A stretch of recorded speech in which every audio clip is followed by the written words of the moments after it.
Welcome back to my YouTube channel. दोस्तों बात करेंगे हम बीपीएससी टीआरई 3.0 री एग्जाम अपडेट को लेकर के। यहाँ पे हम लोग बात करेंगे जो आपकी परीक्षा 19 जुलाई से लगा करके 22 जुलाई के बीच कराई गई थी उसकी कट ऑफ को लेकर के बात करेंगे, यानी कि आंसर की आने के बाद आपकी एक्सपेक्टेड कट ऑफ क्या हो सकती है।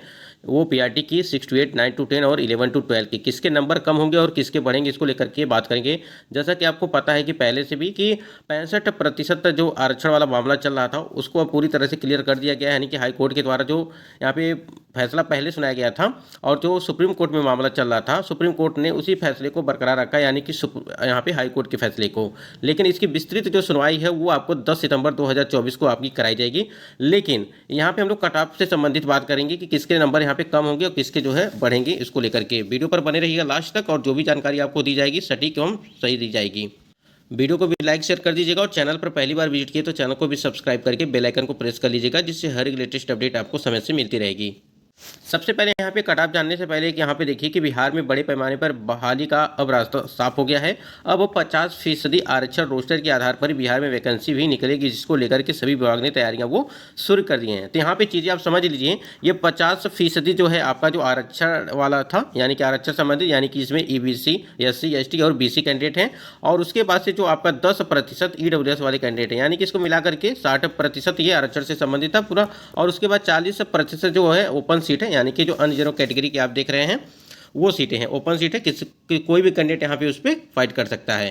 तो ये आपका एकदम क्लियर हो गया है कि आपको 50% यानी कि 50% के हिसाब से ही आपका जो है अब रिजल्ट जो है वो जारी किया जाएगा, यानी कि आरक्षण रोस्टर के आधार पर बिहार में वैकेंसी भी निकलेगी, और जिसको लेकर के सभी विभाग तैयारियां वो शुरू कर दी हैं। यानी कि जो आने वाली भर्तियाँ हैं टीआरई 4.0 वो भी अब आपको जो है यहाँ पे 50% के आरक्षण पे ही देखने को मिलेगी। लेकिन सबसे पहले ये जरूरी है कि पीआरटी में और 6 to 8 में कितनी सीटें यहाँ पे कम हो रही हैं, मतलब कि किस वर्ग में कितनी सीटें कम हो रही हैं और किसको किसको यहाँ पे फायदा हो रहा है, किसको ज़्यादा नुकसान हो रहा है, ये चीज़ यहाँ पे देख लेते हैं। और कितनी सीटें जो है वो बढ़ रही हैं उसके हिसाब से ही आपको पता है कि पहले क्या था कि पहले कोई जो है 80 बताता था कट ऑफ, कोई 85 बताता था, लेकिन अब यहाँ पे कट ऑफ में थोड़ा बहुत जरूर परिवर्तन देखने को मिलेगा।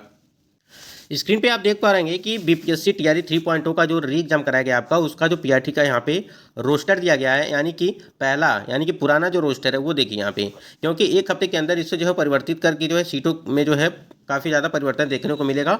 और सबसे ज़्यादा अगर बात करें यहाँ पे जो परिवर्तन होगा वो आपका अत्यंत पिछड़ा वर्ग, ठीक है, पिछड़ा वर्ग और अनुसूचित जाति, अनुसूचित जनजाति, यानी कि ईबीसी, एससी, एसटी और बीसी कैंडिडेट यहाँ पे ये जो आप 4 कैटेगरी देख रहे हैं इसी में इस सीटों में जो है कमियाँ देखने को मिलेगी। और सबसे ज़्यादा जो यहाँ पे लाभ हो रहा है अनारक्षित, यानी कि जो ओपन सीट है ये अनारक्षित वाला, जिसपे कोई भी कैंडिडेट यहाँ पे फाइट कर सकता है अगर उनका कट ऑफ से अधिक नंबर आता है तो, ठीक है।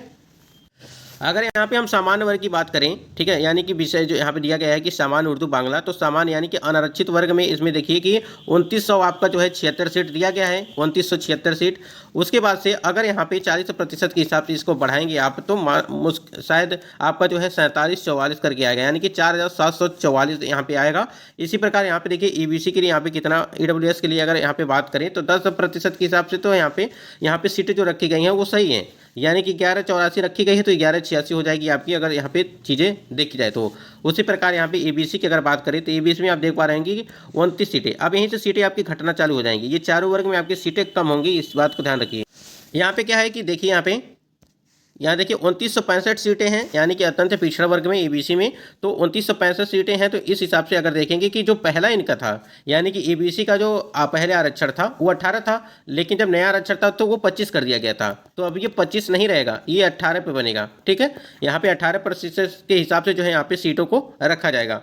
तो ऐसे में देखेंगे तो 2965 था पहले, अब यहाँ पे अगर देखेंगे तो ये आपका 2134 सीट हो जाएगा, ठीक है, 2134 सीट हो जाएगा। आप समझ सकते हैं कि 29 से हटा करके इसको 21 जो है 34 कर दिया गया है। अब ये सीटें इतनी ही आपकी रहने वाली हैं। यहीं पे अगर पिछड़ा वर्ग की बात करें, जो आपका है बीसी के लिए अगर बात करें तो बीसी में आप देख पा रहे हैं कि जो है 2136 सीटें हैं। 2136 सीटें हैं तो पिछड़ा वर्ग के लिए पहले 12% था, ठीक है, उसे फिर बढ़ाया गया था, जो 65% आरक्षण था वो आपका 18 किया गया था, लेकिन अब ये 12% के हिसाब से अगर सीटों का यहाँ पे रखेंगे तो आपकी जो सीटें हैं वो आपका 1423 सीटें हो जाएंगी, ठीक है, यहाँ पे 1423 सीटें हो जाएंगी। इसी प्रकार यहाँ पे अनुसूचित जाति, यानी कि जो एससी एसटी वाला यहाँ पे कैटेगरी दी गई है, एससी एसटी की अगर बात करें तो यहाँ पे 2300 देखिए 2368 सीटें हैं तो ये 1897 सीटें हो जाएंगी। ठीक है, 1897 सीटें हो जाएंगी, क्योंकि पहले क्या था आरक्षण, वो 16% था। ध्यान दीजिएगा, पहले आपका आरक्षण 16% था, उसे बढ़ा करके 20 किया गया था। अब ये 16% के हिसाब से देखेंगे आप, तो आपकी सीटें जो है वो 1423 सीटें होंगी। यहाँ पे देखिए ये 1897 सीटें होंगी। वहीं पे अगर बीसी की, यहाँ पे देखिए एससी एसटी हो गया। एसटी की अगर बात करें तो एसटी में आप देख पा रहे हैं कि 232 सीटें रखी गई हैं। तो यहाँ पे अगर जब इसे कम किया जाएगा तो 118 सीटें आपकी हो जाएंगी। ठीक है, क्योंकि 1% था पहले, उसे हटा करके यानी कि 2 किया गया था, फिर अब उसे 1 कर दिया गया है, 1%। तो उस हिसाब से सीटों को रखा गया, यानी कि ये पीआरटी का है। ठीक है, तो इस प्रकार से जो है कैंडिडेट जो ओपन सीट है आपकी यहाँ पे, ये यहाँ पे सीटों का जो है बढ़ोतरी की गई है। आपने देखा अभी 4744 सीटें जो है सामान्य वर्ग में है, यानी कि सामान्य जो विषय है यहाँ पे उसमें है। बाकी उर्दू बांग्ला इसमें जो है आपकी बहुत सारी सीटें मतलब कि सभी वर्गों में बढ़ी हैं। यानी कि देखिए सिर्फ अनरिजर्व कैटेगरी में सीटों की बढ़ोतरी होगी, बाकी ये जो आप देख रहे हैं इसमें सभी में जो है कम होंगी। और जो आपका ईडब्ल्यूएस वाला है, ठीक है, ईडब्ल्यूएस वाला है, इसमें क्योंकि 10% था तो 10% उसमें कोई भी परिवर्तन नहीं किया गया था, वो सीटें उतनी ही रहने वाली हैं। और एक चीज़ और समझिएगा, जितने भी कैंडिडेट पीआरटी वाले हैं, ठीक है, पीआरटी वाले हैं, उसमें क्या है कि 1,60,000 आपका फॉर्म अप्लाई हुआ था। ठीक है, 1,60,644 फॉर्म अप्लाई हुआ था, और जिसमें से परीक्षा में सम्मिलित हुए थे वो 1,16,000 जो है 188 ये कैंडिडेट यहाँ पे मतलब कि सम्मिलित हुए थे, परीक्षा में उपस्थित थे। यानी कि 72% कैंडिडेट यहाँ पे परीक्षा में सम्मिलित हैं। तो आप समझ सकते हैं कि अगर 72% कैंडिडेट सिर्फ यहाँ पे उपस्थित हैं तो आपकी कट ऑफ क्या जाएगी। आप समझ सकते इसको लेकर के अगर देखा जाए तो जो पीआरटी वाले कैंडिडेट हैं बिल्कुल आपको टेंशन लेने की ज़रूरत नहीं है। आपकी जो 28,026 जो यहाँ पे सीटें हैं, काफ़ी ज़्यादा सीटें हैं, और यहाँ पे जो आपकी उपस्थिति वो 1,16,000 ही है। तो कहीं ना कहीं आपको जो है कट ऑफ काफ़ी मतलब कि ज़्यादा नहीं जाएगी। ठीक है, कट ऑफ इसमें ज़्यादा नहीं जाएगी। आप अगर यहाँ पे 70-75 के आसपास हैं, 75 से 80 के आसपास हैं, तो आप सेफ़ हैं। यानी कि अनरिजर्व कैटेगरी की बात करें अगर, तो यानी कि जनरल वाला, क्योंकि जो जनरल वाला है आपका, देखिए जब आपका 9,000 करके था, 9,000 कुछ सीटें थी टीआरई 2.0 में, तब आपकी कट ऑफ गई थी 89। ठीक है, तो इस बार जो है 75 से लगा करके 80 के बीच आपको जो है ये कट ऑफ देखने को मिलेगी अनरिजर्व कैटेगरी की। बाकी उसके नीचे जितने भी और कैटेगरी आपकी हैं उसमें जो है सबसे कम जो है कट ऑफ देखने को मिलेगा। आपको पता है कि अनरिजर्व कैटेगरी की सबसे ज़्यादा कट ऑफ होती है, उसके बाद से सभी की जो है कम होती है। तो वही उसमें क्या है कि अगर यहाँ पे 75 से 80 के बीच है, ठीक है, 75 से 80 के बीच अनरिजर्व कैटेगरी, वहीं पे 65 से लगा करके 70 के बीच आपका जो है वो आपका ईडब्ल्यूएस। ईबीसी की बात करें तो 62 से जो है 65 के आसपास, और उसके बाद बीसी के लिए 68 से 72 के आसपास। ठीक है, उसके बाद यहाँ पे एससी की बात करें अगर, तो यहाँ पे 57 से लगा करके 60 जो है, प्लस माइनस आप इसमें 2 या 1 नंबर कर सकते हैं सभी कैटेगरी में। ठीक है, प्लस या माइनस 1 या 2 नंबर जो है कर सकते हैं, ध्यान दीजिएगा। उसके बाद यहाँ पे एसटी की बात करें, एसटी में आपका क्या है कि 55 से लगा करके 58 के आसपास जो है ये आपकी कट ऑफ होगी। ये मेल कैंडिडेट का है। अगर यहीं पे फीमेल की बात करें तो अनरिजर्व कैटेगरी में फीमेल के लिए जो है 65 से 70 के आसपास जो है आपकी फीमेल के लिए अनरिजर्व कैटेगरी। वहीं पे ईडब्ल्यूएस के लिए 55 से लगा करके 60 के बीच, वहीं पे 52 से लगा करके 56 के बीच आपका बीसी वाला है। और बीसी के लिए अगर बात करें तो यहाँ पे 58 से लगा करके 62 के आसपास, और 50 से 53 के आसपास एससी कैंडिडेट का है। और एसटी की बात करें तो 50 से लगा करके 52 यहाँ पे आपकी कट ऑफ होगी वो, इसमें जिसमें आप प्लस और माइनस 2 या 3 नंबर, इसमें 1 या 2 नंबर 3 नंबर तक आप उसमें प्लस माइनस कर सकते हैं। क्योंकि देखिए अब यहाँ पे सारी चीज़ें बदल गई हैं। रोस्टर जो आपका तैयार किया जाएगा वो दूसरे तरह से तैयार किया जाएगा। जैसे अभी हमने आपको बताया कि पीआरटी के लिए उसमें सभी चीज़ें जो है परिवर्तन किया जाएगा, सभी की कैटेगरी में परिवर्तन होगा। ठीक है, और सबसे ज़्यादा यहाँ पे अनारक्षित तक की सीटों में जो है बढ़ोतरी की जाएगी। अब यहाँ पे देखिए लगभग 1 हफ्ते का टाइम मांगा गया है, और इस 1 हफ्ते में जो है आपको यहाँ पे चीज़ें क्लियर हो जाएगी।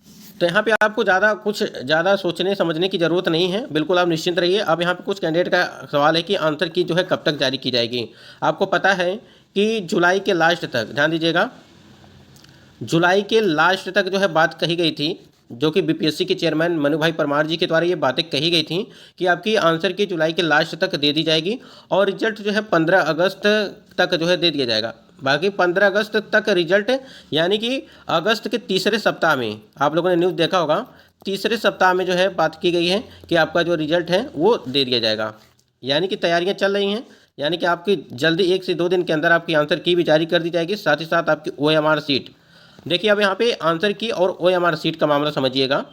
देखिए आंसर की जब आती है आपकी, जब आएगी तो उसमें से 5 से 6 नंबर, हम ये कम से कम नंबर की बात कर रहे हैं कि 5 से 6 नंबर सभी के जो है वहाँ पे कम होंगे। क्यों कम होंगे? क्योंकि बहुत सारे कैंडिडेट होते हैं कि जो प्रश्नों को अटेम्प्ट नहीं किए होते हैं, ठीक है, और बहुत सारे कैंडिडेट ऐसे होते हैं जो OMR में कुछ गलतियाँ किए रहते हैं, वो सारी गलतियाँ आपको दिखेंगी उस OMR शीट में, ठीक है।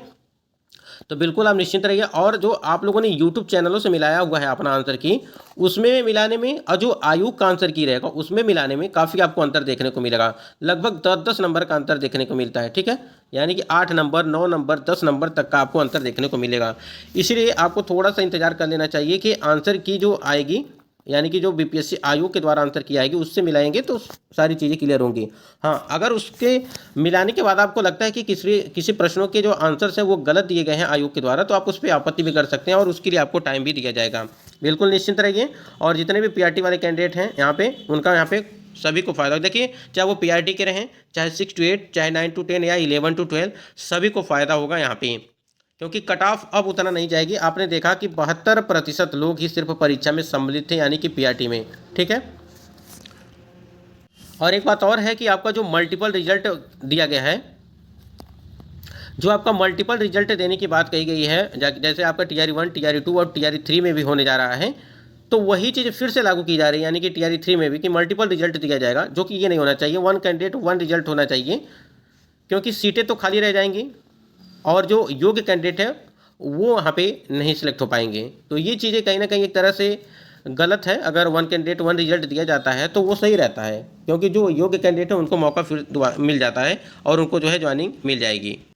तो आंसर की जब आएगी आपकी, मतलब कि आंसर की में बहुत सारे ऐसे प्रश्न होंगे जिसके आंसर आयोग के द्वारा भी हो सकता है कि गलत दे दिया जाए, ऐसा भी होता है। तो अगर त्रुटियां रहेंगी तो आप उस पर जो है आपत्ति कर सकते हैं। और एक चीज़ और समझिएगा, आपको आपत्ति करने के लिए, मान लीजिए आपका अगर 15 तारीख को आपका रिजल्ट आ जाता है, ठीक है, तो 16 को और 17 को, यही 2 दिन आपको सिर्फ यहाँ पे आपत्ति करने के लिए मिलेगा। तो जो भी आपको NCERT या CERT में किसी प्रश्नों पे अगर आपको लगता है पहले से कि हाँ ये चीज़ें आयोग के द्वारा जो मतलब कि गलत दिया जा रहा है, तो उससे आप ढूंढ के रखिएगा, यानी कि आंसर्स NCERT जो भी ऑथेंटिक बुक होगी तो उसमें आपको मिलाने में यहाँ पे ढूंढने की कोई ज़रूरत नहीं पड़ेगी ज़्यादा, ठीक है।